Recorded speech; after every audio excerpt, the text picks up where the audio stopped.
Our next reading is income taxes. Before we start question number 1, we need to do some questions in a sequence that will enhance your understanding. So starting first with question number 16.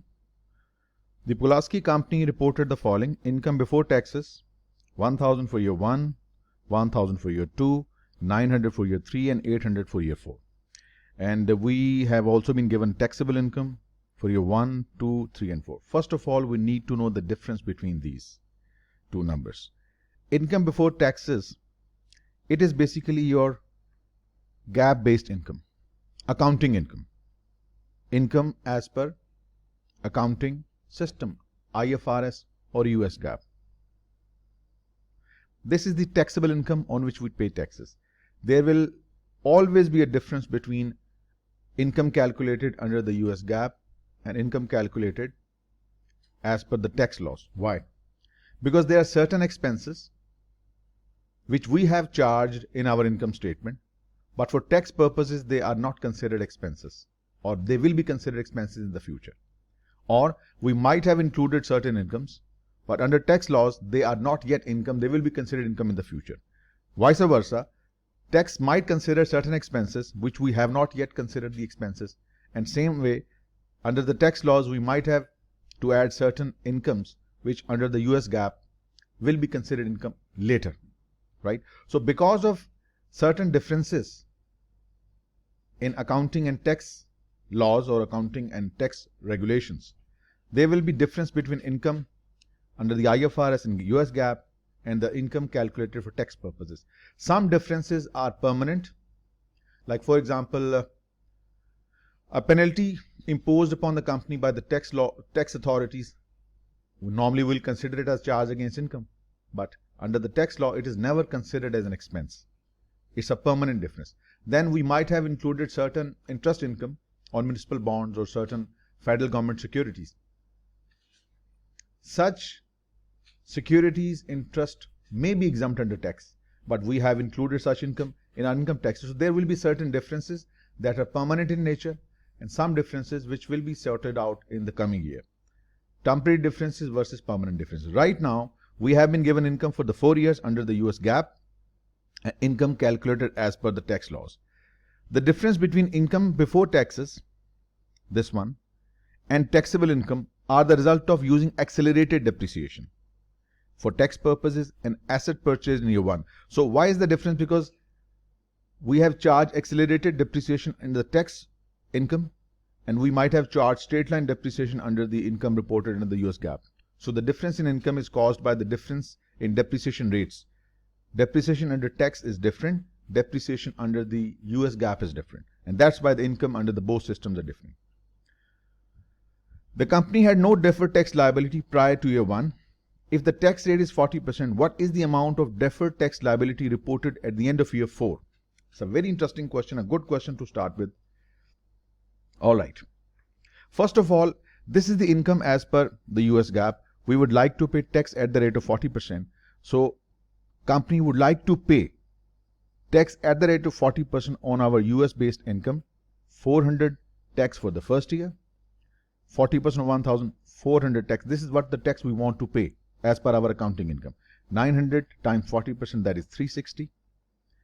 900 and 800 times 40%, that will be 320. Right? So this is the tax we would like to pay as per our GAAP based income. But tax is paid based upon taxable income. The tax payable to the tax authorities, it is taxable income multiplied by the tax rate. The tax we will pay will be 40% of 800, that is 320. The tax we will pay in year 2, it will be 40% of 900, that is 360. The tax we will pay in year 3 will be 40% of 900, that is again 360. And tax in year 4 would be 40% of 1000, that is 400. Now this is the tax we would like to pay as per our US based income. Income before taxes multiple of the tax rate. But this is the taxable income calculated as per the tax regulations, tax laws, certain adjustments in your income for expenses and incomes. Now, we would like to pay more tax, but we have to pay less tax now. It doesn't mean we will be paying less tax in the future as well. Right now, we want to pay $400 tax, but we may have to pay less tax now. It means we may be paying less tax now, but in the future we may have to pay more tax. So remember, whenever your gap-based income is more than your taxable income, you would like to pay more tax, but the tax authorities will ask for less tax. Resultantly, in the future, you may have to pay more taxes. This will result in a liability for the future for you called the deferred tax liability. So deferred tax liability is caused when your accounting based income is more than tax based income. You would like to pay more taxes, but in the future, any difference that you haven't paid yet will be settled in the future, will be reversed in the future. Just like you want to pay 400, but you will be paying 320. Next year you want to pay 400, but you'll be paying 360. Next year, what you want to pay is the same what the tax authorities demand, but in the later years, this deferred tax liability will be reversed. You want to pay 320, but the tax authorities will ask for 400. In the next preceding year after 4, you will see the reversal of this deferred tax liability, right? So, what is the deferred tax liability in year 1? We want to pay 400 tax, but we have to pay 320. So, the difference, $80, will be settled in the future. Increase in deferred tax liability is 80, right? So, this is the deferred tax liability change over the period, and the balance in deferred tax liability in the year 1 balance to be carried forward. It's simply 80, assuming there is no deferred tax liability prior to year 1. So starting with 80. Next year again, we would like to pay 400 tax, but we just have to pay 360. This difference of 40 will be again added to the existing balance of your deferred tax liability. It goes up to 120. Next year, we would like to pay 360 tax, and tax authority claim 360. So there is no difference between the tax we want to pay versus the tax we may have to pay, 0. So there is no change in deferred tax liability. In the last year, would like to pay 320 tax as per our accounting income, but we may have to pay more tax. We may have to pay more tax. The difference between these two is 80. And this is negative, remember. Resultantly, your deferred tax liability will now start reversing. Balance went up from 0 to 80. 80 plus 40, 120, 120 plus 0, 120. Now it will reduce. And in the later years, it will reduce further. So the balance of deferred tax liability at the end of year 4 would be 40. One important aspect you must learn right now is that your income tax expense every year is the sum of 3 things probably, in case deferred tax asset as well. Tax payable plus minus changes in deferred tax liability plus minus changes in deferred tax assets. We will discuss deferred tax asset as well as we go along, right? You can check this as well. Income tax expense is 400. This is income tax expense charge in your income statement. This is the income tax payable, 320. As you can see, income tax expense 400 is equal to tax payable 320 plus change in deferred tax liability 320 plus 80, 400. Income tax expense is tax payable plus change in deferred tax liability 400. This is the tax we want to pay. This is the tax payable 360 plus 40, 400. 360 plus 0, 360. 400 minus 80, 320. So every year income tax expense is equal to tax payable plus minus changes in deferred tax liability plus minus changes in deferred tax asset. What I'm going to tell you, please take out your notebooks and write it down right now. Please write it down right now. Income tax expense is equal to tax payable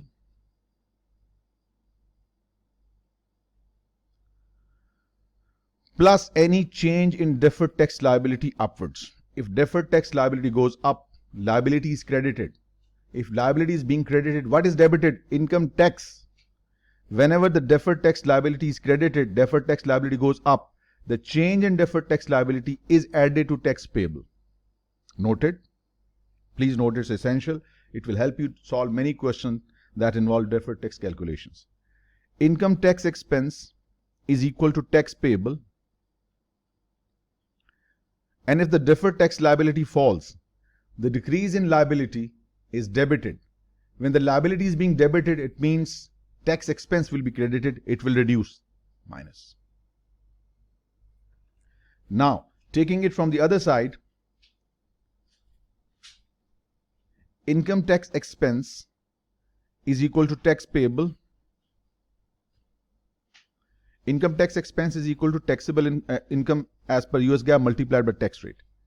And tax payable is simply taxable income multiplied by tax rate, right? So tax payable, deferred tax asset. Deferred tax asset are opposite of deferred tax liability. How do they arise?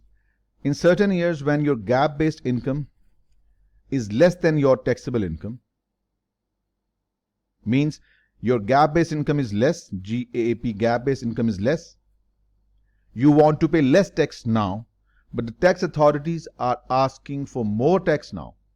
Since tax payable is more now, it will be lower in the future.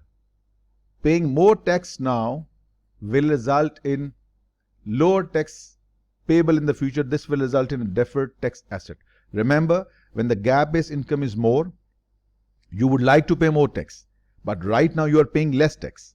This would result in a deferred tax liability. When your GAAP-based income is less, you want to pay less tax, but you have to pay more tax. But in the future, your tax liability will be reduced, meaning you will have to pay less tax. This will result in deferred tax asset. This is also a point that you need to note down, right? So, income tax expense is equal to tax payable.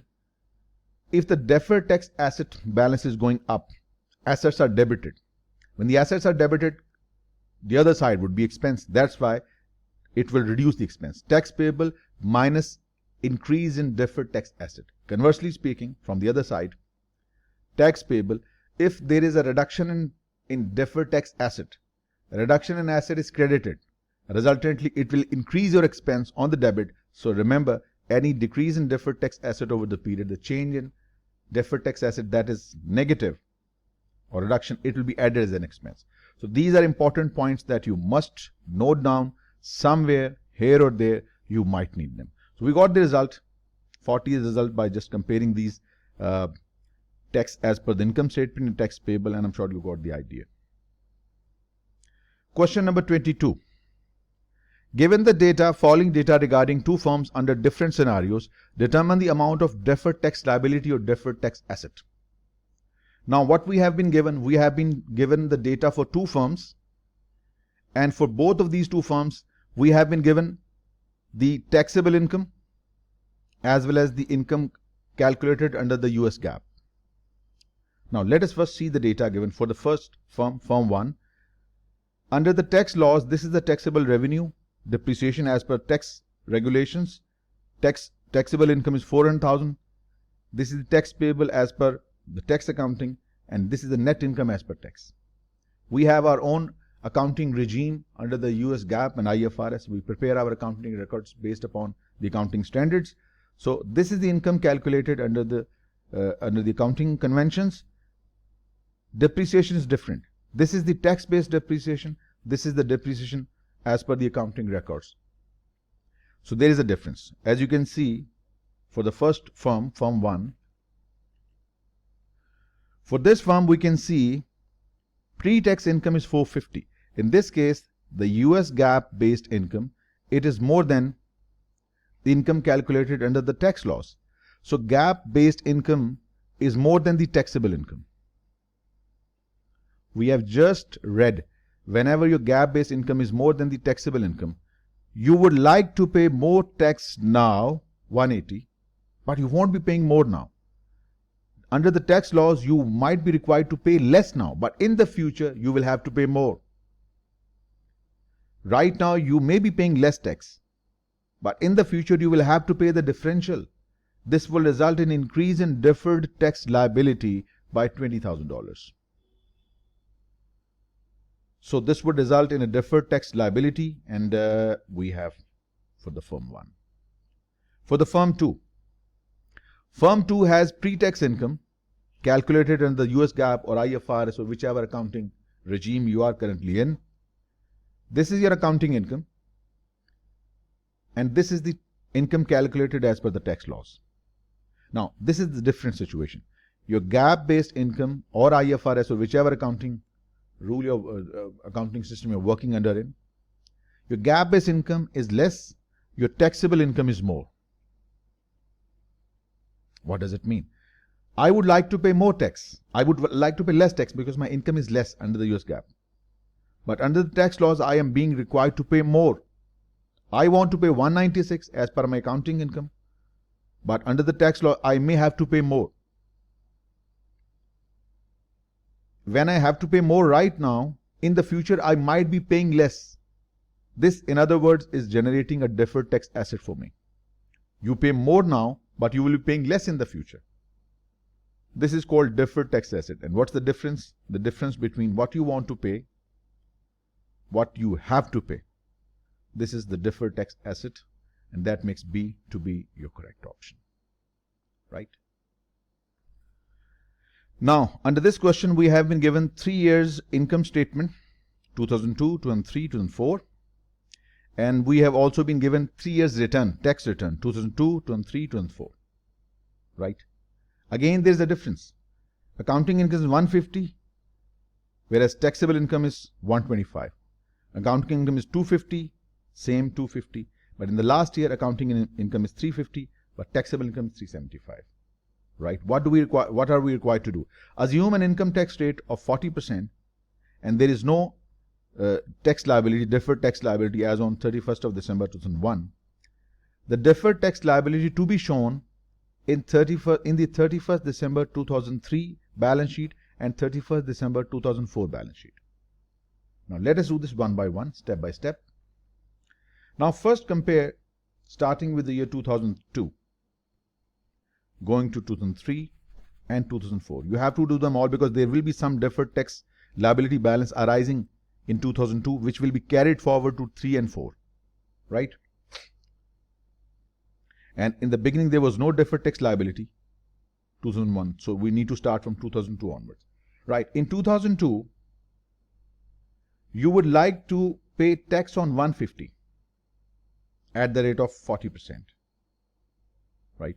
But you are required to pay tax at the rate of 40% on 125.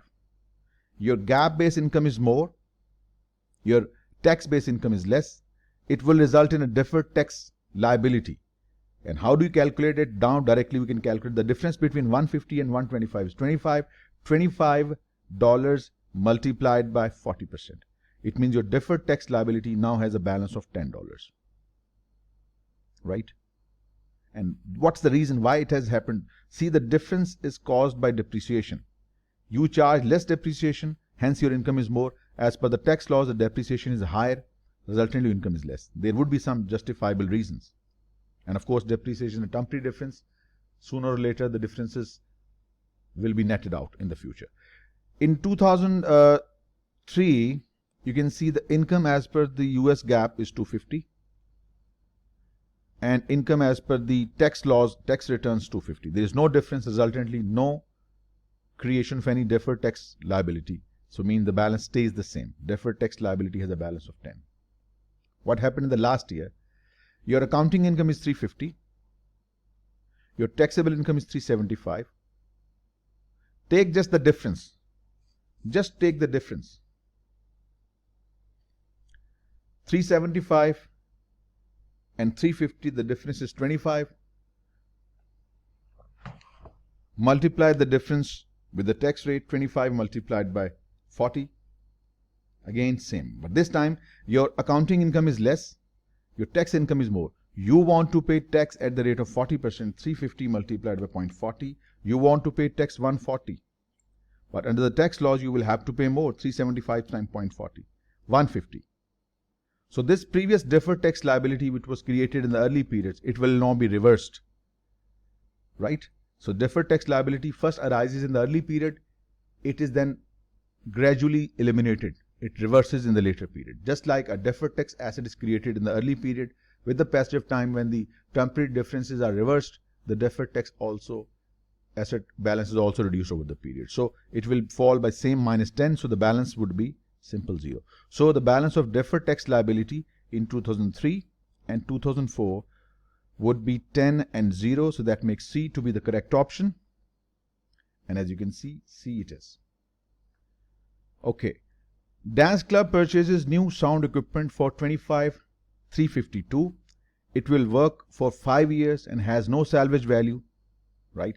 For financial reporting purpose, the straight line depreciation method is used.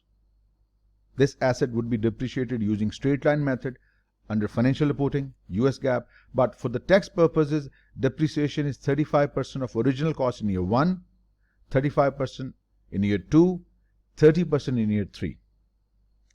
Right. And what about the rest of it? It will be over. 35 plus 35, 70 plus 30 is gone. We will carry on depreciating the asset for 5 years, whereas in the tax laws, within 3 years over. Annual revenues are constant at 14,384 over these 5 years. If the tax rate for the year 4 and 5 changes from 41 to 31, what is the deferred tax liability as of the end of year 3? First of all, we will have to calculate the reason of difference. Depreciation calculated under the straight line basis means every year the depreciation charge would be 25 upon 352, 352 divided by 5. That will be depreciation in year 1, 2 and 3.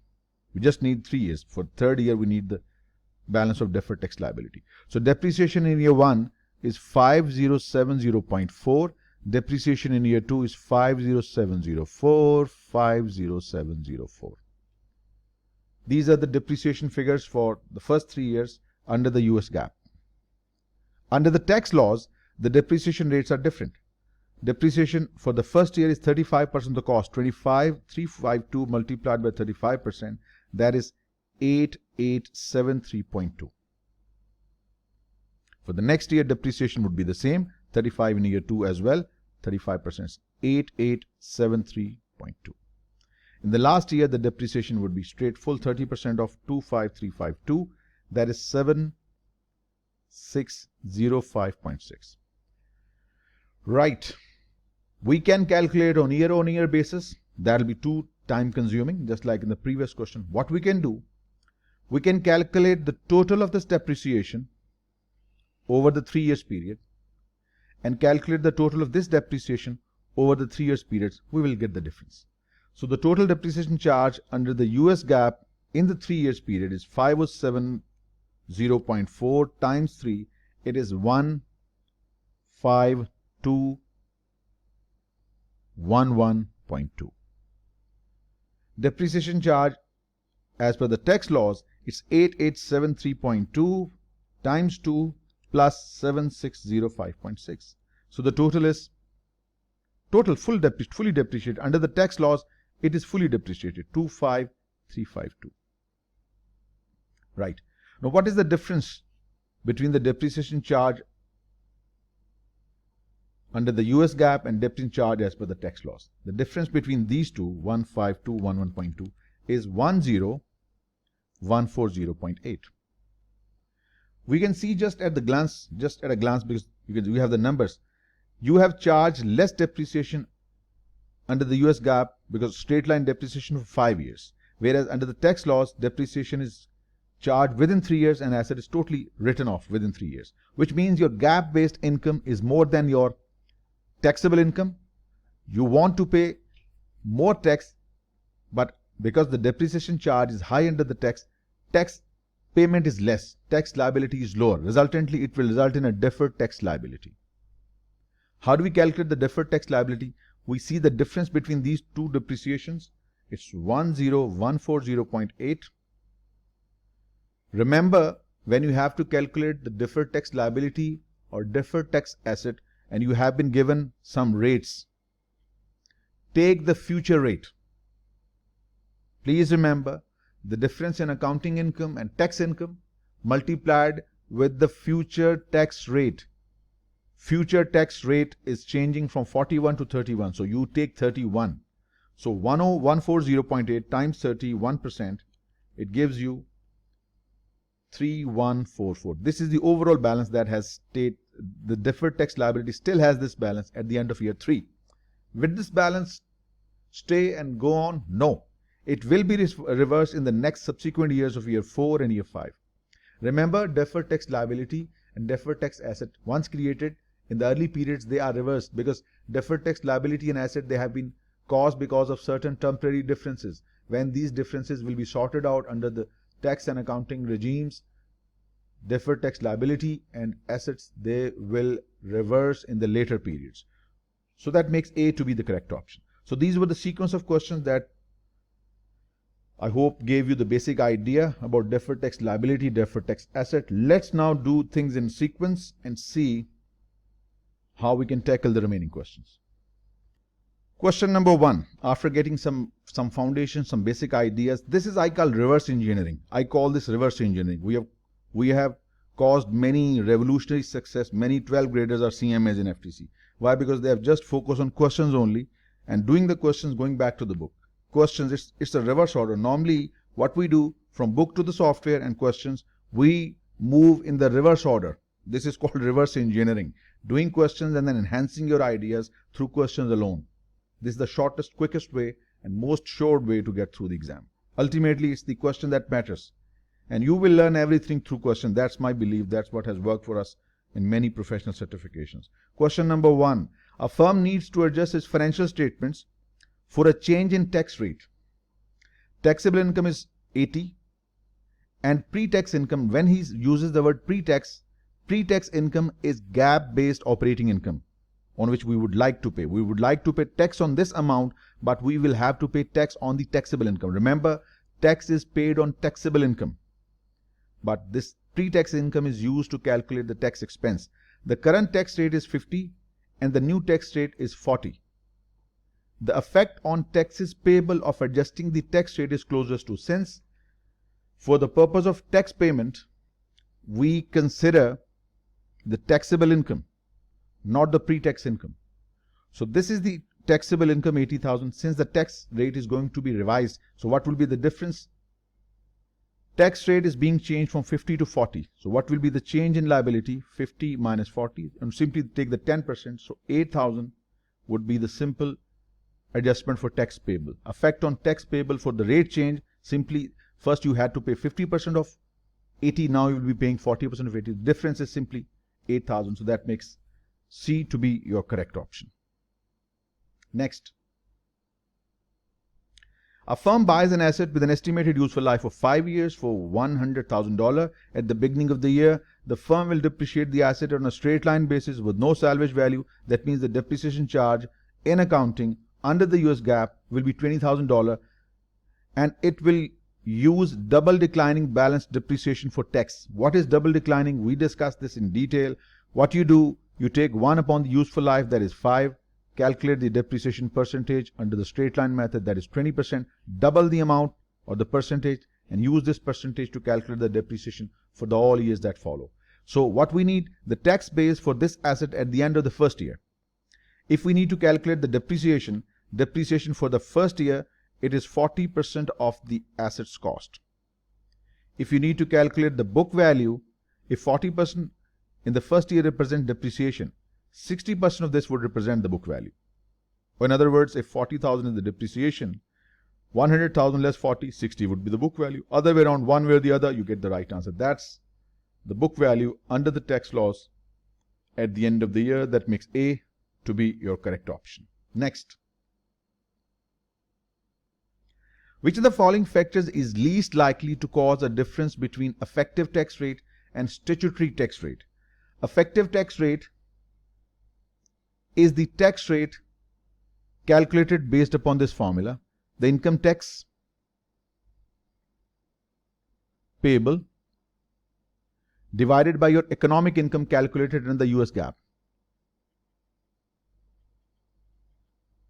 Income tax payable divided by economic income. This is called the effective tax. This may not be what the actual tax rate is.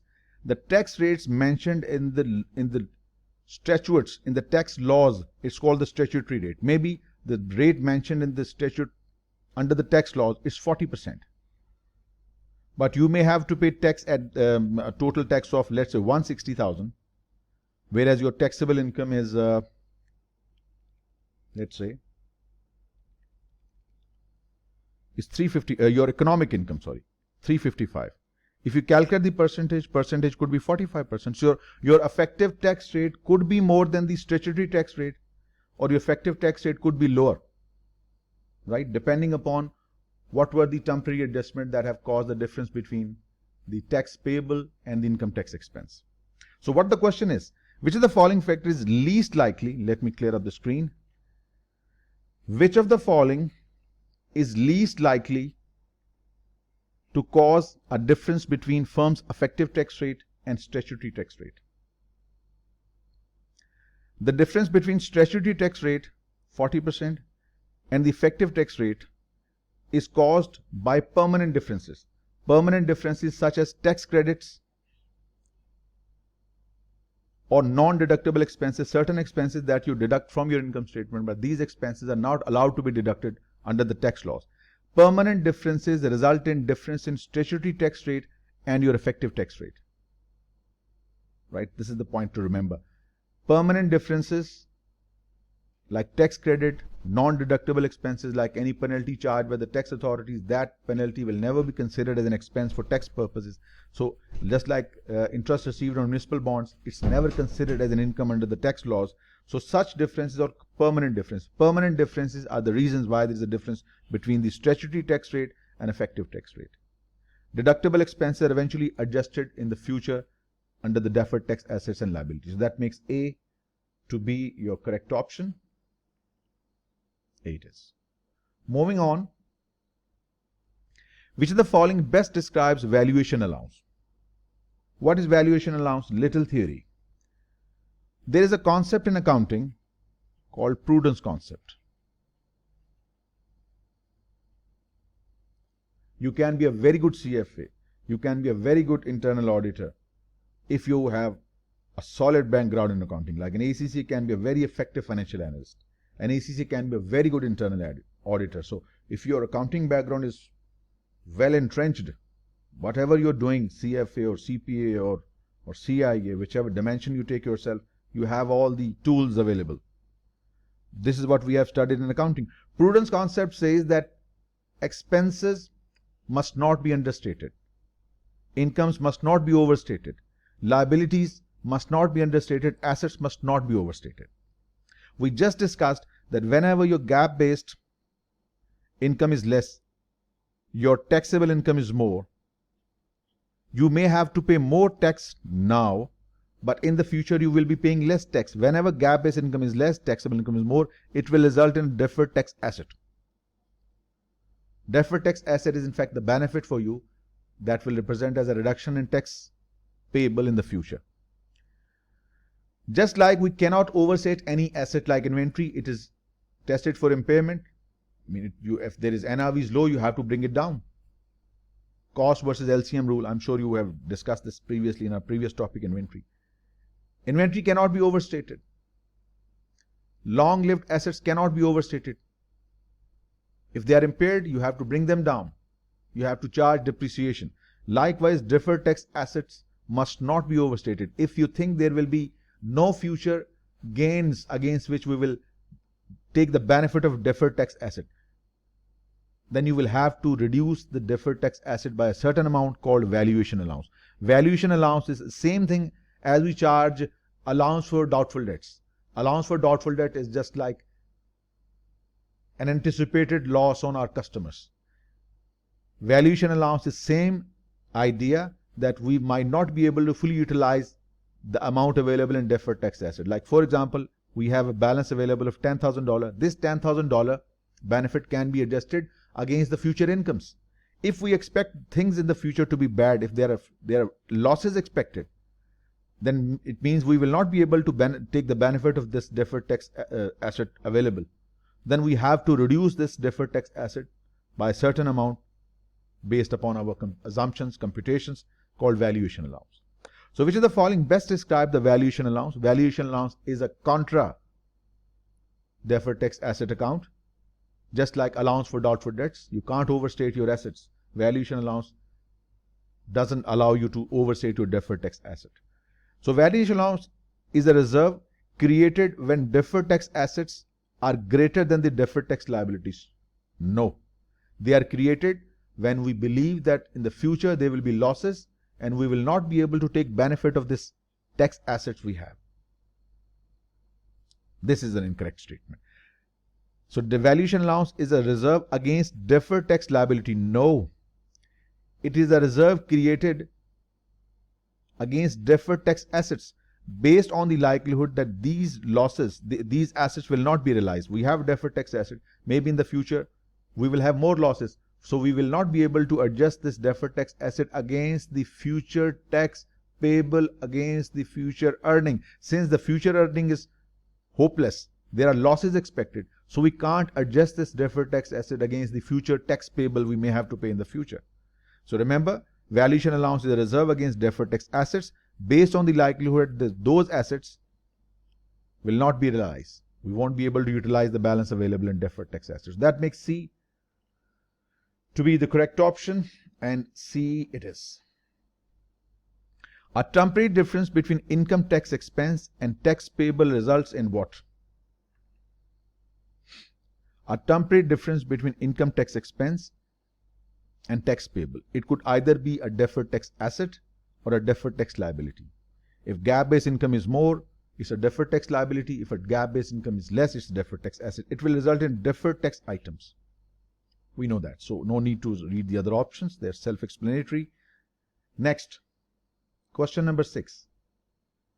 A company purchased new Pizza's oven for $12,676. It will work for 5 years and has no salvage value. The tax rate is 41% and annual revenue are constant at 7192.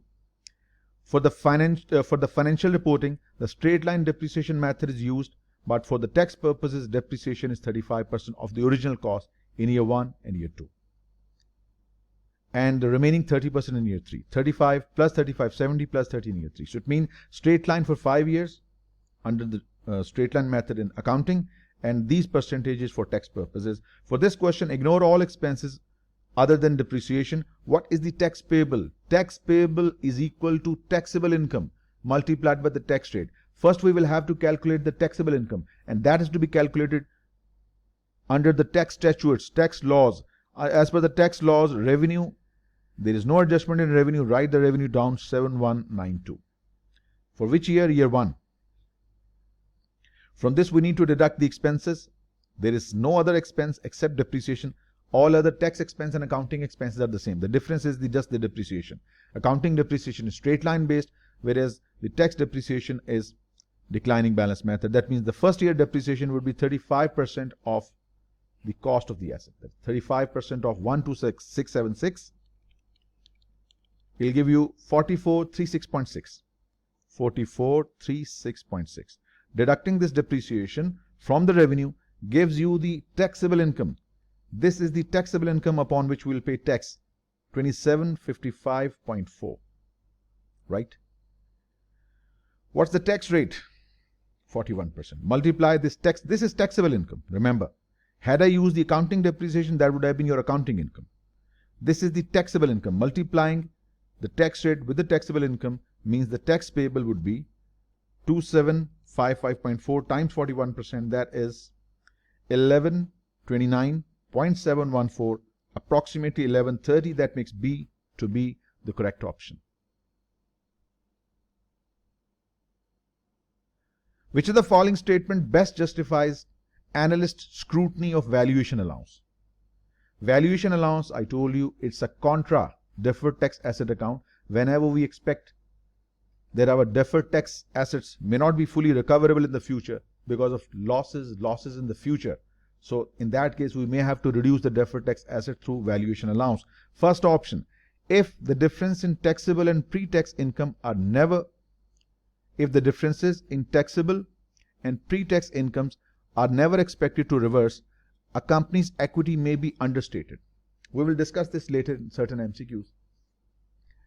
Certain differences are temporary, which are sorted out in the future, which will result in reduction in the deferred tax assets and deferred tax liability balances, but certain differences will never be sorted out. They're permanent differences.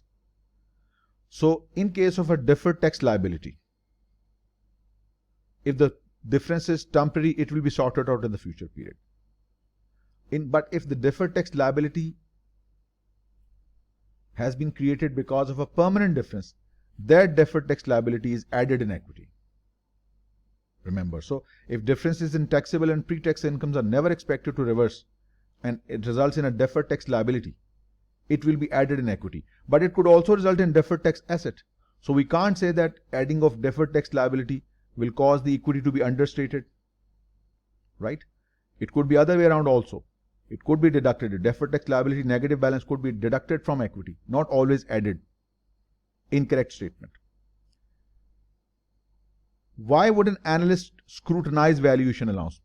Just like companies manipulate their financial statements through over and under depreciation of assets, over and under provisioning of accounts receivables, provision for doubtful debts or allowance for doubtful debts, right? So through this valuation allowance, through depreciations, through bad debt provisioning, companies management might try to manipulate profit. That is why an analyst would like to scrutinize valuation allowance.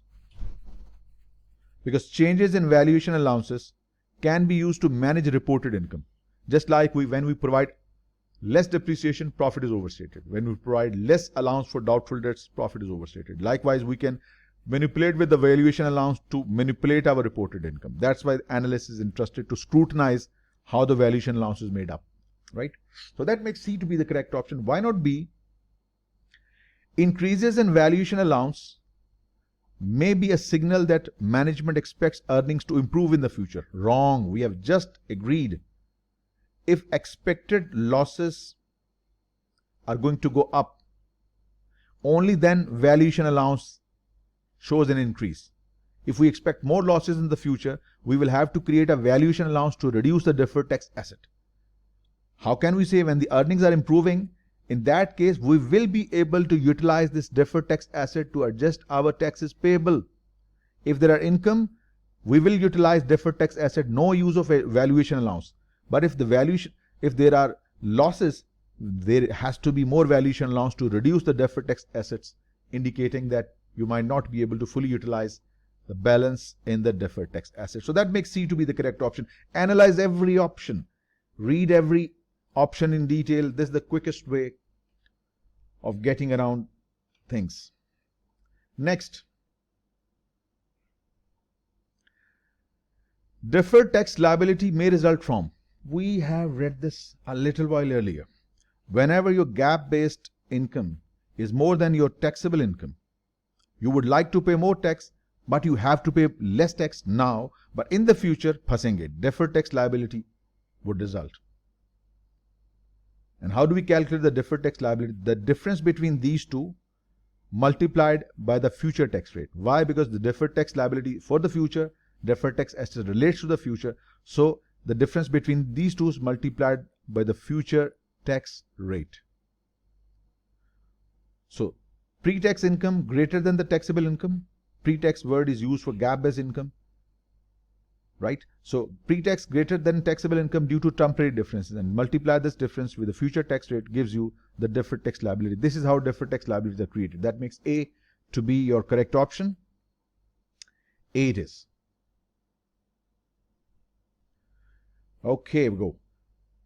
A healthcare company purchased a new MRI machine on 1st January X3. At the year end, the company recorded straight line depreciation expense of $75,000 for book purposes, that is the accounting depreciation, and accelerated depreciation expense of $94,000 for tax purposes. Okay. We have charged less depreciation, 75, but as per tax laws, accelerated depreciation expense should have been 94. That means your GAAP-based income is more than your taxable income.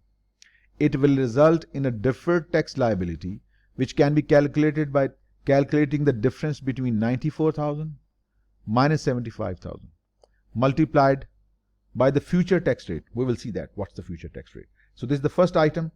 Then management estimates warranty expenses related to corrective eye surgeries performed in 2003 is to be $250,000. This is our estimate warranty. Those who have read financial reporting in CMA Part 1, external financial reporting, whenever we create a warranty liability, the entry that we pass is debit warranty expense, credit warranty liability, entire amount. While liability related to warranty may extend way into the future, maybe warranty for a mobile phone lasts 2 years, warranty for an air conditioner compressor could last 10 years. But as per the US GAAP, you have to charge the whole estimated warranty expense in the first year, whole of it. But under the tax laws, only that warranty expense is considered valid that has been paid in cash, actual warranty expense. Right? Now there is a difference. We have accrued the whole of warranty expense under the US GAAP, but under the tax laws, the first year warranty actual expense is 100. Now, in this case, you have charged more expense to your income statement. Under the accrual concept, warranty expense must be charged fully in the first year. Whereas, as per the tax laws, actual warranty expense is deductible expense. Resultantly, in this case, things are now other way around. You have charged more warranty costs, resultantly your GAAP-based income is lower. Your taxable income is higher. So you will be paying more tax now because higher taxable income. Resultantly, in the future, you will pay less taxes. So it results in deferred tax asset. How do we calculate the difference between these two? 250,000 less 100,000 multiplied by what? The future tax rate, right? The company tax rate for the current year is 35, but the tax rate of 37 has been enacted into law and will apply in the future periods. Remember, differences in incomes multiplied with the future tax rate, 37% in this case and 37% in this case. So let's calculate 94 less 75 multiplied by 37.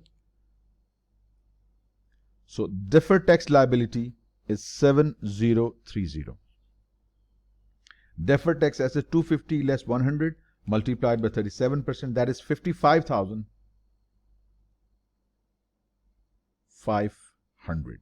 So this is the deferred tax liability, deferred tax asset, deferred tax liability. Now again, an important concept that must be grasped right now. If the deferred tax asset or deferred tax liability results from non-current items, they are called deferred tax assets non-current. Deferred tax liability non-current. Like this difference has been caused because of long-lived assets, a long-term item, non-current item. So this difference is called the deferred tax liability long-term, non-current. Right? But in this case, if this is related to your income statement items are any difference because of income statement items, it is considered as a temporary difference reported as current. So in that case, it will be deferred tax assets current and deferred tax liabilities current.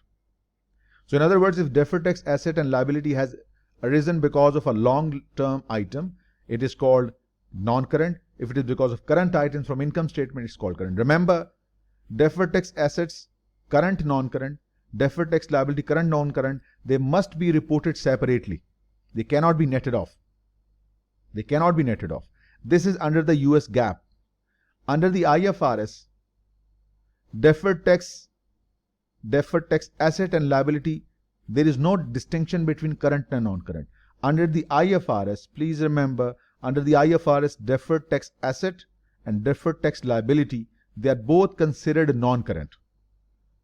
Under IFRS, there is no categorization of current. They are non-current. But in the US GAAP, the difference is made between current and non-current. They must be reported separately and they must not be netted off. Right? This is how you create more questions out of a single question. This is what you do, something I call more than 100 times what you can do from a book. It's all about the questions. A. Next.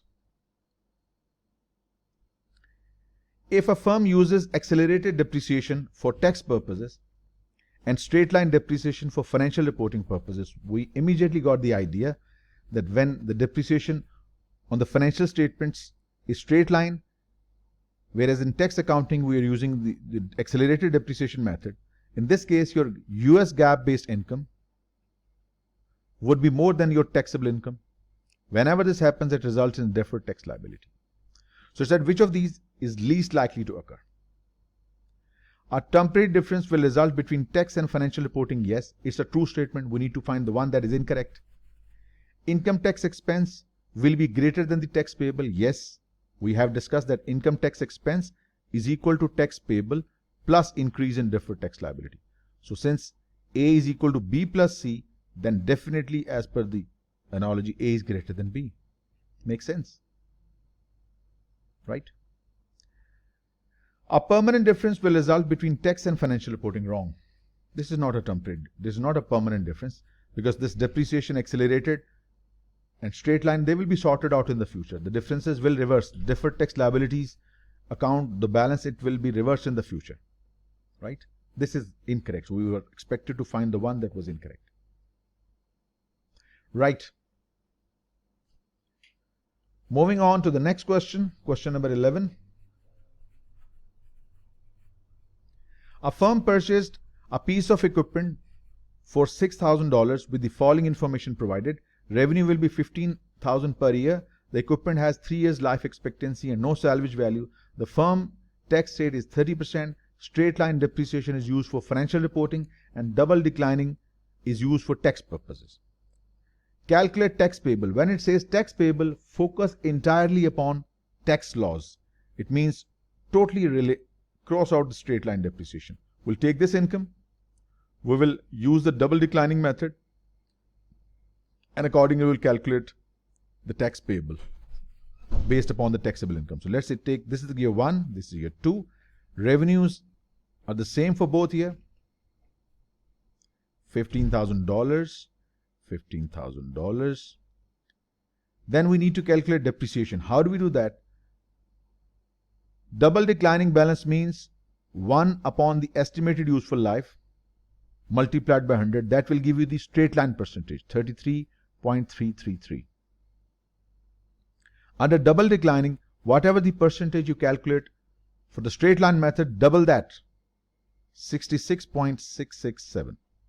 This is the depreciation rate to be used under the double declining method. So the depreciation for the first year would be 15,000 multiplied by 66.67%. The asset has a cost of 6,000. So 6,000 multiplied by point, that is 4,000 approximately. So out of 6,000, 4,000 has been depreciated. The remaining balance is 2,000, right? So you charge 2,000 times, that is 13,333. So this is the depreciation for the first year under double declining. 6,000 less this depreciation, book value is 2,000. Multiply 2,000 with this, you get the depreciation for the third year. Now this will give you the taxable income in year 1 and taxable income in year 2. 15,000 less, this will be 13,667. Next step is to calculate the tax payable. Simple. 40%, what is the tax rate? 30%. 30% of 11,000, that will be 3,300, and 30% of 13,667, that will be 4,100. So this is the tax payable in year 1, tax payable in year 2. So that makes C to be the correct option. C it is. Question number 12. Lasertec has net temporary difference between tax and book income, resulting in a deferred tax liability of 30.6 million. This is your deferred tax liability. According to the US GAAP, an increase in tax rate would have what impact on the deferred tax and net income respectively? Now, when the tax rate goes up, which means you will have to pay more tax. And when the tax amount goes up, your net income calculated whether under US GAAP or under the tax laws, your net income falls. So increase in tax rate will result in more tax, and more tax means net income falls, either A or B, right? Remember an important idea. Deferred tax asset, if you remember the calculation, deferred tax liability, temporary difference multiplied by the future tax rate. Temporary differences multiplied by the future tax rate. When the tax rate goes up, the deferred tax liability as well as deferred tax asset both go up, increase. So that makes B to be the correct option, and B it should be.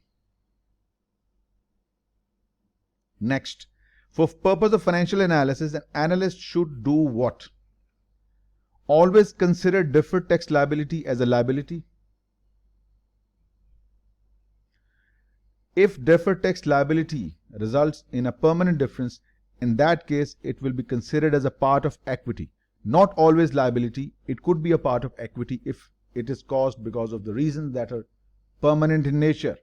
Wrong. Always consider deferred tax liability as a part of stockholders' equity. No. If it is because of temporary differences, it would be considered as a deferred tax liability. So it could be equity, it could be liability. Determine the treatment of deferred tax liability on case-to-case basis. Is it because of permanent differences? It becomes part of equity. If it's because of temporary differences, it will become part of deferred tax liability and remain as a liability as this. So that makes B to be your correct option. B it is. Next, a company purchased a new pizza oven for $12,676. It will work for 5 years and has no salvage value. The tax rate is 41%. Annual revenue is this. For financial reporting, and we use straight line method. For tax purposes, we use 35 in the first year, 35% second year, and 30% depreciation rate in the third year. For this question, ignore all expenses other than depreciation. Other expenses as per tax and accounting, they are the same. What is the deferred tax liability as of the end of the year? 1. Now there are two methods. One is the smart approach, other one is normally what conventionally is done. Let's do the first method, then we'll do the smart approach. So what we do, we calculate income as per US GAAP, income as per tax. Revenue is the same under both systems, 12,676, 12,676, right? Depreciation under the US GAAP is 35% of the cost of the asset. 35% of 12,676. Under the straight line method, I think we are taking GAAP first, so it will be simply divided with 5. 12,676 divided by 5. So the depreciation as per the US GAAP is 2535.2. As per the tax laws, the depreciation would be 35% of the original cost, 12676. It gives you 4437, right? Now if you calculate the accounting income, it's 12676 less 2535.2. It's 12676 less 2535.2. It's 10140.8. This is the income calculated as per the US GAAP. Under the tax laws, 12676 minus 4437, it's 8239. Now this is the GAAP based income. This is the tax based income. Since your US GAAP based income is more than the tax based income, the difference between these two, whatever the difference is, to be multiplied with the future tax rate, which is given as I think 41%. This is the first approach.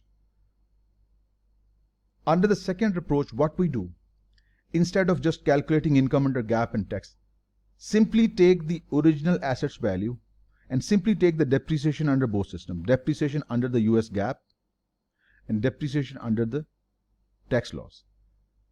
The difference is that we charge depreciation on straight line basis under the US GAAP, that will be simply 2535.2, and under the tax law depreciation is 4437. This is what is causing difference in these two. So take this difference and this is the difference, 12535.2 less 4437. The difference is 1901.8. Simply multiply this difference with the tax rate, the future tax rate or whatever the rate is given, only 41 is given. Multiply this with 41, you get 779.738, that is approximately 780. So this is recommended approach. Take the item that is causing the difference, Take the difference between these two items, multiply it with the tax rate, you will straight away get the deferred tax asset or a liability. That makes C to be the correct option, and C it is. Next, for analytical purposes, if a deferred tax liability is expected not to be reversed, it should be treated as an addition to equity. We have read our learning outcome statements and the overall reading, so I'm sure you people would know that if the deferred tax liability is not expected to be reversed, it must be considered as an addition to equity. That makes C to be the correct option. Your next question is question number 16. This has been solved as your question number 1, and when you will open the video, you will find this question at 0000, that is 0 minutes 0 seconds. This is the first question in this video, so it means we can now start question number 17. It says, which of the following statements regarding deferred taxes is not correct? Only those components of deferred tax liabilities that are likely to reverse should be considered as liability. True. It's a true statement. If a deferred taxes are not expected to reverse in the future, then they should be classified as equity. This is true. We did this in question number 15 as well. If deferred tax liability are not included in equity, debt to equity ratio will be reduced. Debt to equity ratio is this. If deferred tax liabilities are not included in equity, that means the equity would be reduced. Eventually, a lower denominator will mean a higher ratio, not reduced. So that makes C to be the correct option, and C it is. Next question number 18. A firm purchased a piece of equipment for $6,000 with the following information provided. Revenue will increase by $15,000 per year. Equipment has 3 years life expectancy and no salvage value. The firm tax rate is 30%. Straight line depreciation is used for financial reporting, and double declining is used for tax purposes. So straight line means if this asset is expected to last 3 years, the depreciation per year would be $2,000 for financial reporting purpose, $2,000 per annum. And for double declining balance method, this is how we calculate the double declining percentage. 2 divided by estimated life, that is 3 years times 100. So it's going to be 66.666%. If you charge depreciation for the first year, 6,000 times 66.66%, it gives you 4,000 depreciation for the first year, and then later the second year depreciation would be the balance time 33%. That will be 1,333. This is the depreciation for the first year, depreciation for the second year under the tax accounting. Now let us do it. Under the tax and accounting, we have separate revenue streams. Year 1, 2, year 1 and 2. Revenue would be the same in both systems, 15,000, 15,000. Depreciation would under the tax will be 4,000 the first year and 133 in the second year. For accounting, depreciation would be the same, first year and $2,000 second year, which mean your taxable income will be 11,000 and 13,667. This is your taxable income. And your pre-tax income as per accounting will be 13,000 in year 1 and of course 30,000 in year 2. Okay. Now, tax is paid on taxable income at the rate of 30%. Your tax payable will be 3,300, and 13,667 times 30% will be 4,100. This is tax payable. And tax expense, income tax expense, 30% of 13,000, that is 3,900. And then again 3,900 in the next year as well. This is the income tax expense.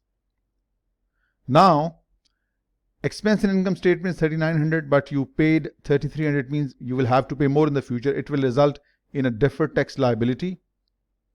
Let us erase this place for our computations.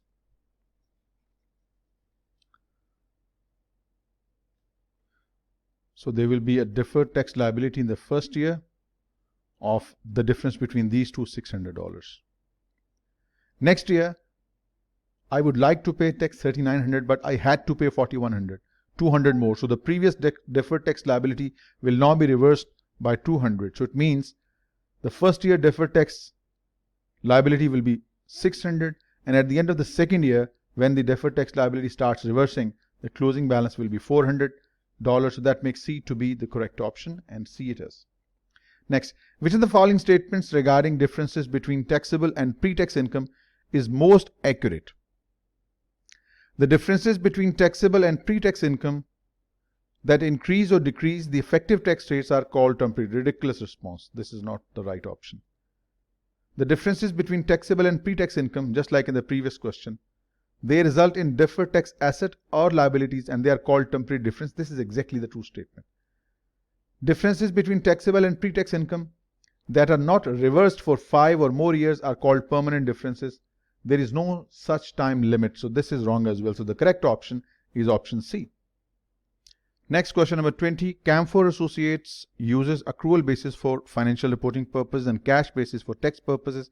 Cash collection from customers is 238.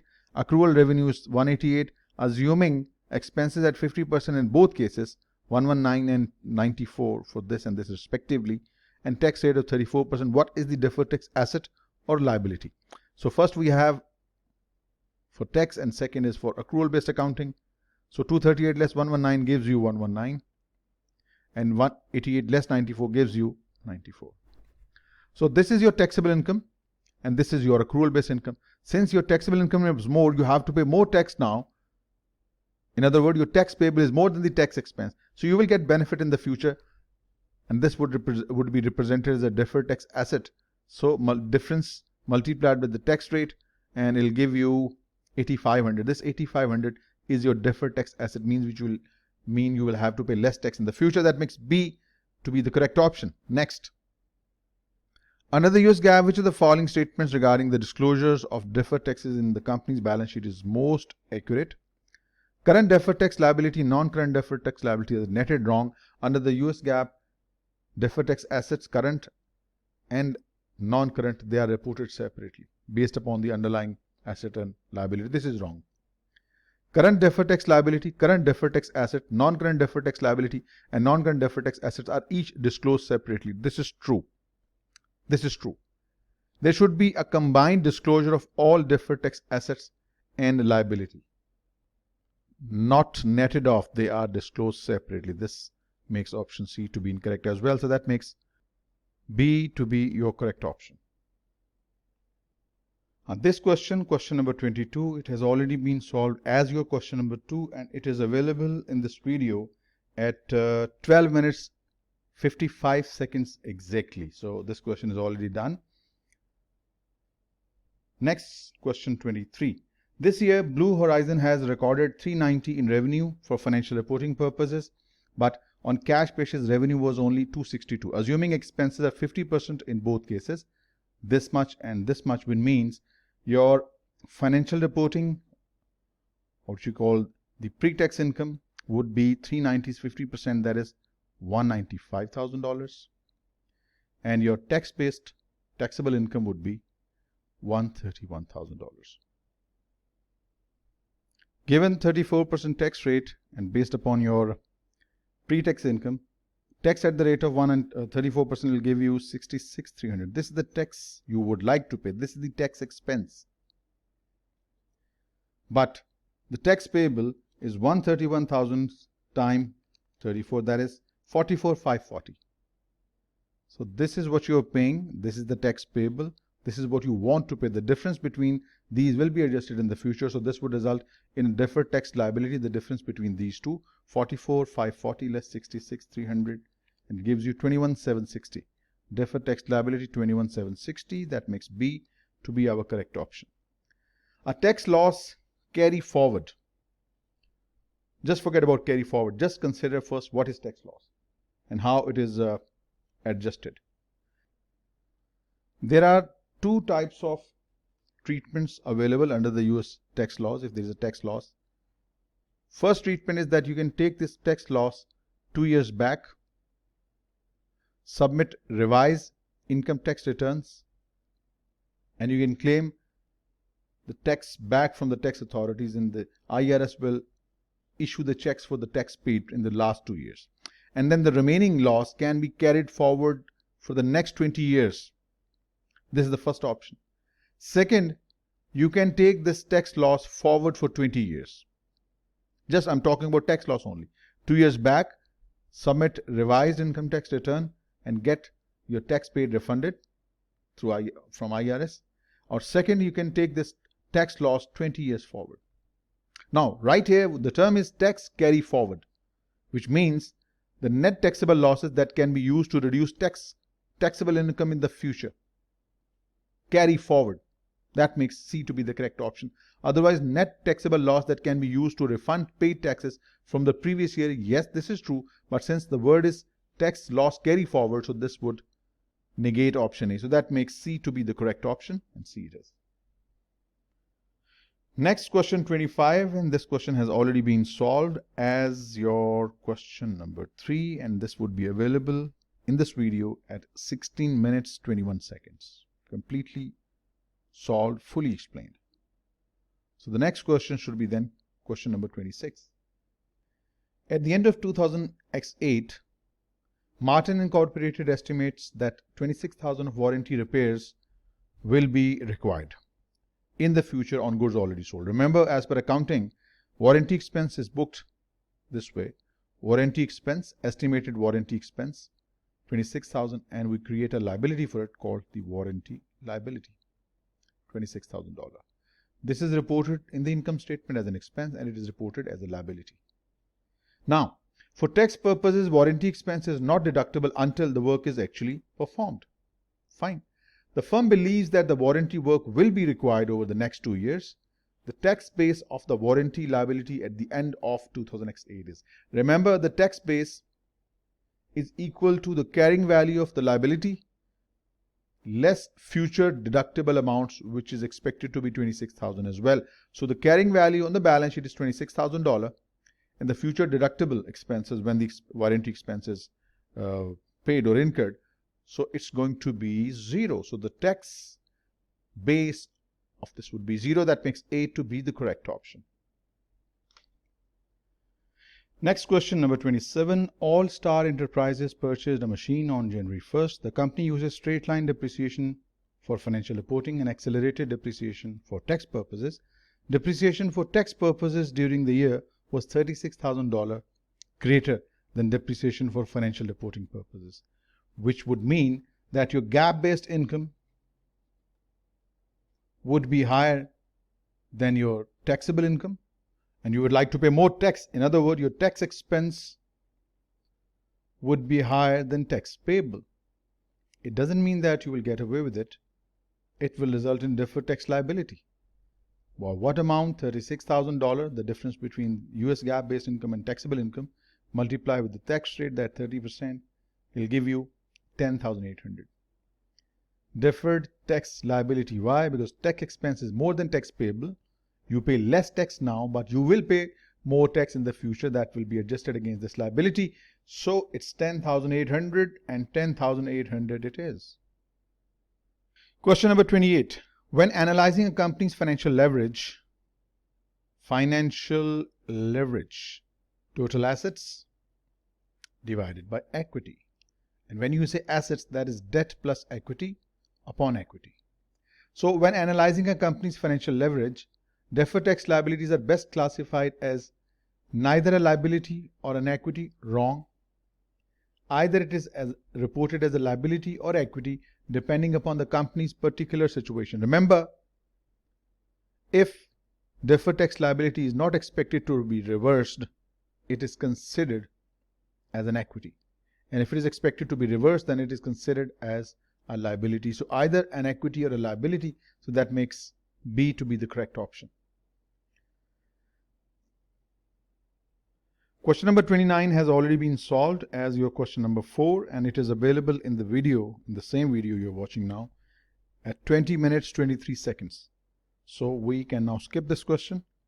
If you want to see, you just need to scroll back and it'll be available at 20 minutes 23 seconds. Next, question number 30th. We have been given income statement for the year 2002, 3 and 4, revenues, depreciation, income before taxes, okay, And this is for tax return, taxable income, depreciation expense, and taxable income. Okay. The company's income tax expense. For expense, just you need to look at this side, and when for 2002. So before tax income is 150, multiply it with the tax rate, 150 times 40%, so income tax expense is $60. If you were required to calculate the tax payable, there will be $125 times 40%. So $50 is tax payable and $60 is tax expense. So it will result in deferred tax liability because you're paying less tax now compared to the income tax expense. You will be paying more tax in the future. So for the time being, it's just A, that's your income tax expense. $60 is the right answer. Next, which of the following statement about tax deferrals is not correct? Income tax paid can include payments or refunds for other years. True. It's a correct statement. A deferred tax liability is expected to result in future cash outflows. Yes, eventually you have to pay, you have to settle the liability in the future. Taxes payable are determined by pre-tax income and tax rate. Wrong. Not pre-tax income, taxable income. Taxable income multiplied by tax rate. Remember, tax payable is taxable income multiplied by the tax rate. Wrong. So C is not correct. Next, while evaluating the financial statements of Omega Incorporated, the analyst observes that the effective tax rate is 7% less than the statutory rate. The source of this difference is determined to be a tax holiday on a manufacturing plant located in South Africa. Tax holiday is in fact tax break in order to encourage some industries to locate in particular area, no tax for a certain period of time. This item is most likely to be sporadic in nature. Yes, that is true. Sporadic means haphazard. It's not regular wherever you get the tax holidays. Sporadic in nature, but the effect is typically neutralized by higher home country taxes in the repatriated profit. This is not necessary. Maybe your home country taxes might be low, but here we see that the effective tax rate is less than the statutory rate. This would mean that it hasn't been neutralized, rather your effective tax rate has fallen. So this is not true. Continuous in nature, so the termination date is not relevant. No, this is not forever. Tax holidays are not forever. They are given for a specific period of time in order to encourage industries to locate in that particular area. So this is not true. Sporadic in nature, and the analyst should try to identify the termination date of this tax holiday and determine if the taxes will be payable at that time. This is specifically what the analyst should be interested in. C is the right answer. For the year ended 31st December 2004, PIC company pre-tax financial statement income was $400,000 and its taxable income was $300,000. The difference is due to the following: interest on tax-exempt municipal bonds, premium expense on key person's life insurance. So this $100,000 is the difference between your pre-tax income and your taxable income. PIC's statutory income tax rate is 30%. In its 2004 income tax statement, what amount should PIC report as current tax provision for tax purposes? Remember, current income tax provision is equal to the rate, statutory rate under the tax laws multiplied by the taxable income. And that's what you got, $90,000. This is the current provision for tax payable, that is $90,000. A is the right answer. Firm 1 has deferred tax liability and Firm 2 has deferred tax asset. If the tax rate decrease, the balance sheet values for these deferred tax items will be. Remember, when tax rates increase, your deferred tax assets increase and deferred tax liability increase. And if the tax rates fall, deferred tax assets fall, deferred tax liability fall. So it means it's going to be decrease. That straightforward. Question A is the right answer. Next question is question number 35. Enduring corporation operates in a country where net income from sales of goods are taxed at 40%, net gains from sales of investments are taxed at the rate of 20%, and net gains from the sales of used equipment are exempt from tax. Installment sale revenue are taxed upon receipt. Okay. For the year ended December 31st, 2004, and during recorded the following before taxes were considered. Net income from the sale of goods was $2 million, half of was received in 2004 and half will be received in 2005. Net gains from the sale of investment were $4 million, of which 25% was received in 2004 and balance will be received in 3 following years. Net gains from the sale of equipment were $1 million, of which 50% was received in 2004 and 50% will be received in 2005. On its financial statement for the year ended December 31st, 2004, Enduring should apply an effective tax rate of what? First of all, this $2 million sales revenue, in fact, net income from the sale of goods will be taxed at the rate of 40%, which means $800,000 income tax expense. Then net gains from the sale of investment were $4 million to be taxed at the rate of 20%, that is $800,000 again tax expense, and this one is exempt. Now the tax expense, income tax expense, is equal to 1.6 million.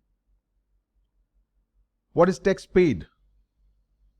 The tax paid is 2 million multiplied by 50% of which is received in the form of cash to be taxed at the rate of 40%, plus this 4 million of which 25% has been received to be taxed at the rate of 20%.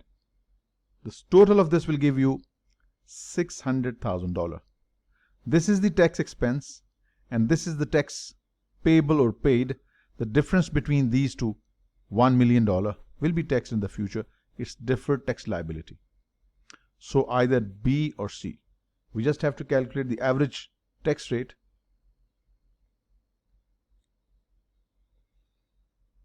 Effective rate is equal to income tax expense divided by pre-tax income. 2 million, 4 million, and this one that is exempt, 2417 million. So 1.6 million upon 7 million, this gives you an average effective tax rate of 22.86, and that makes C to be the correct option. Next question. Under which financial reporting standards is the full amount of deferred tax asset shown on the balance sheet regardless of its probability of being realized fully? Under the US GAAP, deferred tax assets are reduced by valuation allowance to the extent that the deferred tax asset is not likely to be utilized. But under IFRS, the deferred tax asset itself is reduced rather than valuation allowance. Right? So neither under IFRS nor US GAAP, no. Under the US GAAP, deferred tax asset is shown at the original amount and then it is reduced by valuation allowance. Yes, but not under IFRS. Under IFRS, the deferred tax asset balance is reduced. Under IFRS, the reported value of the deferred tax asset is reduced if there is a positive probability that the full amount of the deferred tax asset will not be realized. Whereas in the US GAAP, we use this contra account and show the net amount. So that makes C to be the correct option. Under IFRS, deferred tax assets and deferred tax liabilities are classified on the balance sheet as current, non-current. This categorization is in the US GAAP, but under the IFRS, it is reported as non-current items, deferred tax asset or liability. Remember, under the IFRS, deferred tax assets and liabilities, they are classified as non-current. But under the US GAAP, deferred tax assets may be classified as current or non-current depending upon how the underlying asset or liability is classified. So in this case, B is the right answer. Next, Unit Technologies uses accrual basis for financial reporting purposes and cash accounting for tax purposes. So far this year, Unit Technologies has recorded $195,000 in revenues for financial reporting purposes, but on cash basis, revenue was just $131,000. Assuming expenses are 50% in both cases, which means $97,500 on accrual and $6,500 on cash basis, and tax rate is 34%. What is the deferred tax liability or asset? A deferred tax what now? Since under the accrual basis, your accounting income is more than the taxable income, so in this case, $97,500 versus taxable income of $65,500. You want to pay more tax. Tax expense is more, but tax payable is less now, but in the future, you will have to pay. So it's going to be $97,500 minus $65,500. The difference at the rate of 34% will give you the deferred tax liability, and it's going to be $10,880. That makes B to be the correct option. Corcoran Corporation acquired an asset on 1st January 2004 for $500,000. For financial reporting, Corcoran will depreciate the asset using the straight line method over 10 years period with no salvage value. For tax purposes, the asset will be depreciated straight line for 5 years, and Corcoran effective tax rate is 30%. Corcoran's deferred tax liability for 2004 would be, first of all, straight line depreciation for accounting purposes is going to be $500,000 upon 10, that is $50,000 every year. But for tax purposes, the straight line depreciation will be for 5 years only, which means the depreciation every year for tax purposes is going to be $100,000. So the difference, $50,000. Right. Now, since you are charging less depreciation for accounting and more for tax, so your accounting profit would be greater than your taxable profit or taxable income. Resultantly, your tax expense will be more than tax payable, will result in deferred tax liability. To what extent? Simply multiply the difference with the average tax rate, that is 30%, that is $15,000. Deferred tax liability will increase by $15,000. So this is going to be B. Next, Pukulashki company reported the following: income before taxes and taxable income. Pukulashki's has no deferred tax asset or liability prior to year 1. If the tax rate is 40%, what is the amount of the deferred tax asset or liability at the end of year 3? Cutoff date, irrelevant. Now, as per your income before taxes, the tax expense is 40% of 1,000, that is $400 for year 1, $400 for year 2, and $360 for year. This is income tax expense, right? It's tax expense. What's the tax payable? Taxable income times the rate, that is 320. It's going to be 360 and 360. Now, in the first year, income tax expense is $400, payable is $320, deferred tax liability with $80. Next year, tax expense is $400, but tax payable is $360, so the difference of $40. This $40 will be added to the deferred tax liability, total of $120. In the last year, the tax expense and the tax payable is the same, so Murphy change in the deferred tax liability. The balance in the deferred tax liability will be $120, and that makes A to be the correct option. If timing differences that give rise to deferred tax liability are not expected to reverse, then the deferred tax, we have already agreed, if the deferred tax liability is not likely to be reversed, it should be considered an increase in equity, and that's A. Straightforward, we discussed it many times. Next, a deferred tax items should be measured based on the tax rate that will apply when the temporary difference reverses. This is the textbook question. Need to look no further. Deferred tax items should be measured based on the tax rate that will apply when the temporary differences is likely to be reversed. So that's A. Next, a company purchased a new pizza oven directly from Italy for $12,676. Purchase price, it will work for 5 years and has no salvage value. The tax rate is 41% and the annual revenue are constant, that's 7192. For financial reporting, the straight line depreciation method is used, but for tax purposes, depreciation is accelerated to 35% in year 1 and 2 and 30% in year 3. Okay, so it's 35% for year 1 and 2 and 30% in year 3. For purposes of this exercise, ignore all expenses other than depreciation. What is the net income and depreciation expense for the year? For financial reporting purposes, it's a very straightforward question, no tax implication whatsoever. So revenue is going to be 7192, just depreciation, accounting depreciation, 12676 upon 5, 2535.5, that's your depreciation. So pre-tax income, remember, pre-tax income, and it is 4656.8.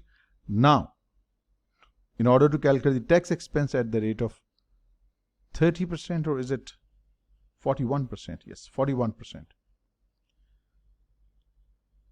Give you 1909.29.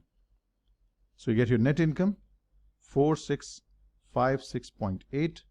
It's going to be 2747.5, which makes depreciation expense, not this one, this is depreciation expense, and the expense we have is 2535, and the net income is 2748A. Next, which of the following statement is correct? Income tax expense. Let's see this very important arrangement. Income tax expense is equal to tax payable. Please note this down. This is very helpful. Tax payable, which is calculated by multiplying the tax rate with the taxable income. And if the deferred tax asset has decreased over the period, it must be added. If there has been an increase in deferred tax liability, the increase is added. But if the deferred tax liability has decreased over the period, the decrease in deferred tax liability is deducted. Likewise, if there has been an increase in deferred tax asset over the period, it is deducted from tax payable. So this is the arrangement, a shortcut which you can memorize to calculate the income tax expense. Increase in deferred tax asset is deducted, decrease is added, increase in deferred tax liability is added, and decrease in deferred tax liability over the period is deducted. It will be very helpful. Now, which of the following statement is correct? Include tax payable, yes. And deferred tax expenses, yes, asset or liability. So this makes A to be the correct option. Next. An analyst gathered the following information about a company: taxable income $100,000, pre-tax income $120,000, current tax is $20,000. Assuming the difference between taxable income and pre-tax income will reverse in the future, so the effect these events on the company financial statements will be to report an income tax expense of what? Income tax expense, pre-tax income multiplied by the current tax rate. So this is you're going to be income tax expense. That is 24,000. What will be the tax payable? Taxable income multiplied by the tax rate. This is the tax payable. This is the tax payable. You want to pay 24,000, but you are paying 20. You will be paying tax in the future. This is called deferred tax liability. So 22,000 with no change in deferred tax item, wrong. 24,000 will be reported as income tax expense. In addition to deferred tax liability, correct. B is the right option. Next, which of the following financial ratios is least likely to be affected by classification of deferred taxes as liability or equity? First, leverage ratio, which is assets upon equity. B, return on assets, that is net income upon the average total assets or just assets. And C, return on equity, that is net income upon equity. So there is no liability, that rules out either A, B, C, only equity. Equity is present in ratio A as well as in ratio C. So changes in equity will change the ratio A and C, but there is no liability or equity in ratio B. So that means B is the right answer. Next, Both IFRS and US GAAP allows deferred taxes, yes, to be recognized in equity after a fixed asset revaluation. This is wrong, absolutely incorrect statement. It's only under the US GAAP if a deferred tax liability is not likely to be reversed, it is considered as an equity. There is nothing like fixed asset revaluation. Totally ridiculous option. B. Both IFRS and US GAAP allows deferred taxes to be presented as non-current on the balance sheet. This is true. US GAAP allows current non-current classification, but IFRS allows only the non-current deferred tax asset and liability, and under certain circumstances these deferred tax assets and liabilities can be netted, whereas in US GAAP deferred tax assets are segregated into current, non-current depending upon the underlying assets or liabilities. So that makes B to be the correct option. Next, permanent differences between taxable and pre-tax income can be deferred in some cases. Never. Permanent differences are never deferred but are considered increases or decreases in the effective tax rates. This is not correct. They are considered as changes in the effective tax rate. That's what I just said. Then, permanent differences between taxable and pre-tax income are not addressed specifically in the financial statement. This is wrong as well. The financial statements include effective tax rate reconciliation, and that effective tax reconciliation addresses permanent differences between pre-tax and taxable income. So they are addressed. Permanent differences are addressed specifically in this way I told you. So that makes B to be the correct option.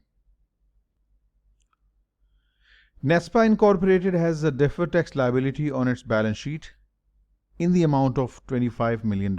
A change in tax laws has increased future tax rates for NESPA. The impact of this increase in tax rates will be, remember, whenever the tax rate goes up, it will increase the deferred tax liability as well as deferred tax assets. Right? So, an increase in tax rate, the impact of this increase in tax rate will decrease deferred tax liability, wrong. And at the same time, when tax rate goes up, your income tax expense also increases. So this part is true. An increase in deferred tax liability, yes. And an increase in tax expense, yes. That makes B to be the correct option. Graphics Incorporated has a deferred tax asset of $4 million on its books. As of December 31st, it became more likely than not that $2 million of deferred tax asset may never be realized because of the uncertainty of future incomes. Now, Graphics should do what? Graphics Incorporated. Reverse the asset account permanently? Incorrect. Rather use valuation allowance. Not make any adjustment until it is certain the tax benefit will not be realized, wrong. A valuation allowance is required. Reduce the asset $4 million, that is the deferred tax asset. Reduce this asset by establishing a valuation allowance of $2 million against the asset. That's a perfect treatment. That's the right option. C. A company purchases a new pizza oven for $12,675. It will work for 5 years and have no salvage value. The company will depreciate the oven for 5 years using the straight line method for financial reporting and over 3 years for tax reporting purposes. It means within 3 years the tax basis would be over. If the tax rate for the year 4 and 5 changes from 41 to 31 for year 4 and 5, the deferred tax liability as of at the end of year 3 is closest to. First of all, let us find out the base in accounting for this asset. The book value for accounting purposes is going to be the cost, which is 12675 less accumulated depreciation. Depreciation each year is 12675 divided by 5. That's the yearly depreciation. Since we're talking about 3 years depreciation, so you just multiply it with 3. Simplifying all of this will give you the net book value, that is 5070. Now this is the value in the books of accounts, but Mafi value in the tax, because tax base is over. The asset is depreciated fully in 3 years. Now this is your accounting basis of asset. No base in tax. multiply this with 31%. Now, why 31%? Because this 31% tax rate will be applicable when the temporary difference reverses in year 4 and year 5. That's why you need to take 31%. So this is the book value or the balance sheet value of your asset, 5070, less minus 1, multiply 31%. That will give you 1571.70. This would be the value of your deferred tax liability, and that is approximately C. This question is similar to the previous one, but just one tax rate is given that will prevail in all the 5 years, that is 41%. A company purchased a new pizza oven for 12,676. It will work for 5 years and has no salvage value. The tax rate is 41% and annual revenues are constant 7192. For financial reporting, the straight line depreciation method is used for 5 years, but for tax purposes, depreciation is 35 of the original cost in year 1 and 2, that is 35, 70, and the remaining 30% in for the year 3. It means the asset is fully depreciated within 3 years. For this question, ignore all expenses other than depreciation. What is the deferred tax liability as of the end of year 3? First of all, you need to calculate the balance sheet value or the carrying value of the asset. It's going to be the original cost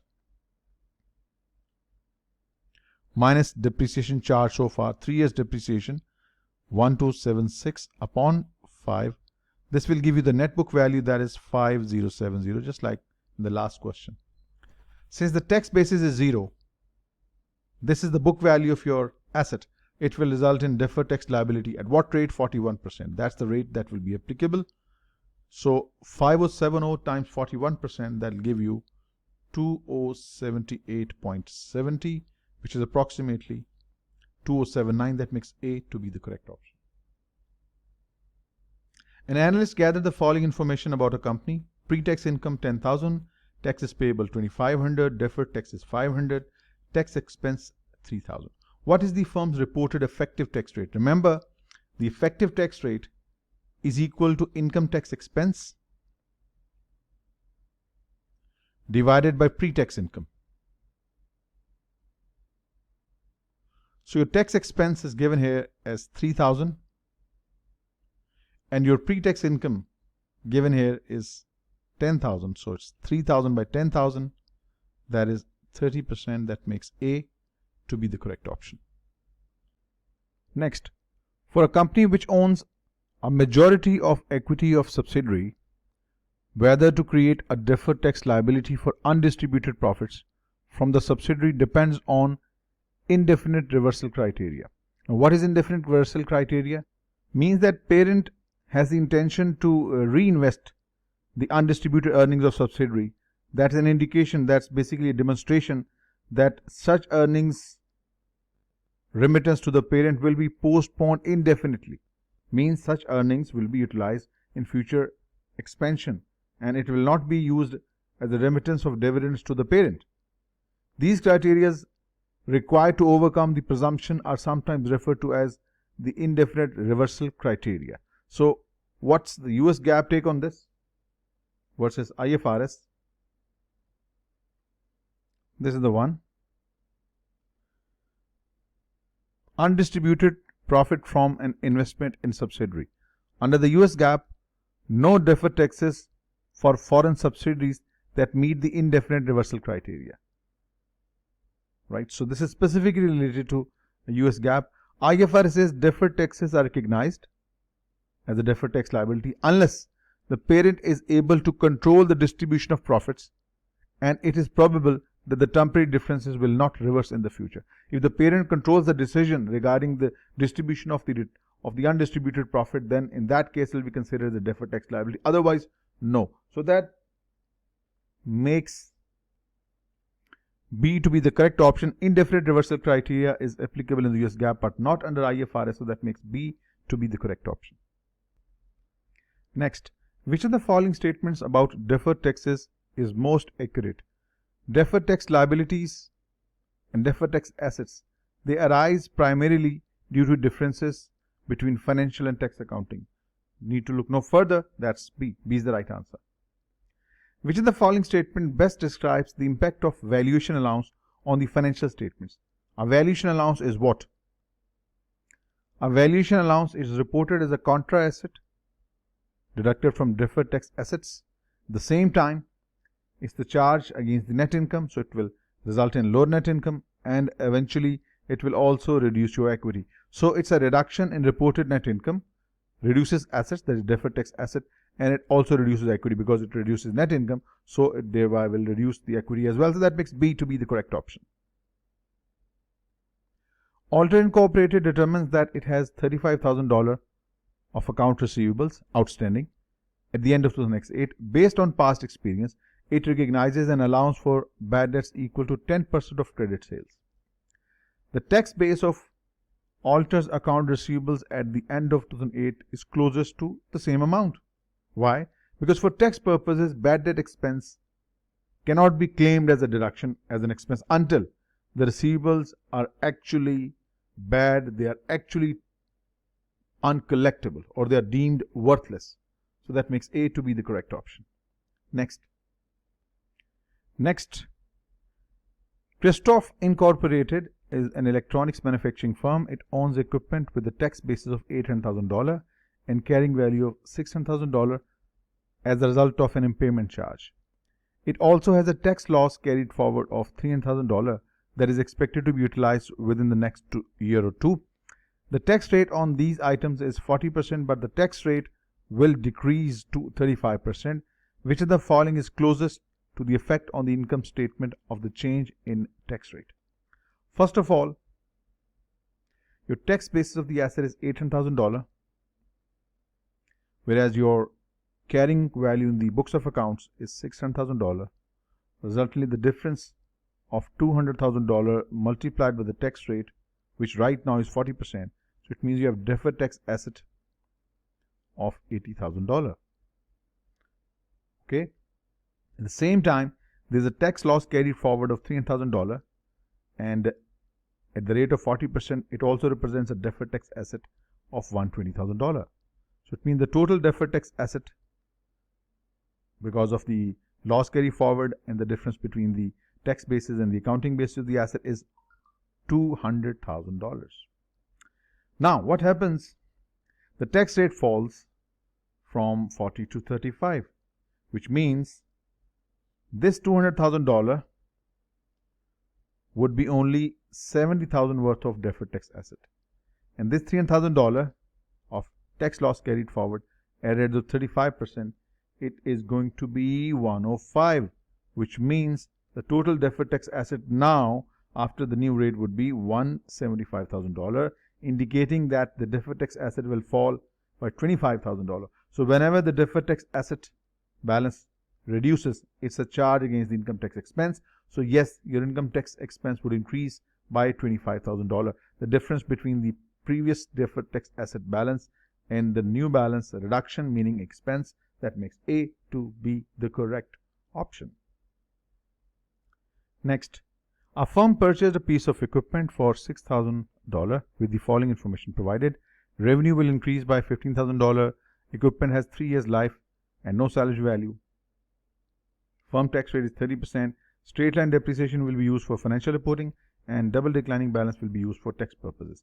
Calculate the incremental income tax expense, mind the word income tax expense, for financial reporting purpose for year 1 and 2. Remember, for financial reporting purpose, we are using straight line depreciation. So the revenue incremental for the year 1, 15, year 2, 15. Incremental revenue is there. Now depreciation for 3 years per year basis will be 6,000 upon 3, that is 2,000. So 2,000 depreciation for year 1 and 2. So what you have is 13,000, that is the pre-tax income, and tax at the rate of 30% means $3,900 as the tax expense for year 1 and $1,300 tax expense for year 1 for financial reporting purpose. So that makes C to be the correct option. 2008, Oliver Limited received 80,000 cash from a customer for goods that it could not deliver until the next year. So basically it's advance from customer and established a liability for unearned revenue. Perfectly, that's what we accountants do. Oliver reports under the US GAAP, faces 40% tax rate and is located in tax jurisdiction where unearned revenue is taxed as received. So on their balance sheet for the next 8, what change in deferred tax should Oliver record as a result of this transaction? Since this 80,000 has been considered as an unearned revenue, but for tax purposes it is considered as an earned revenue to be taxed at the rate of 40%. So this would result in $32,000 deferred tax asset. Why? Because you are paying tax now, won't be paying more tax in the future, so it results in a deferred tax asset. So a deferred tax asset of $32,000.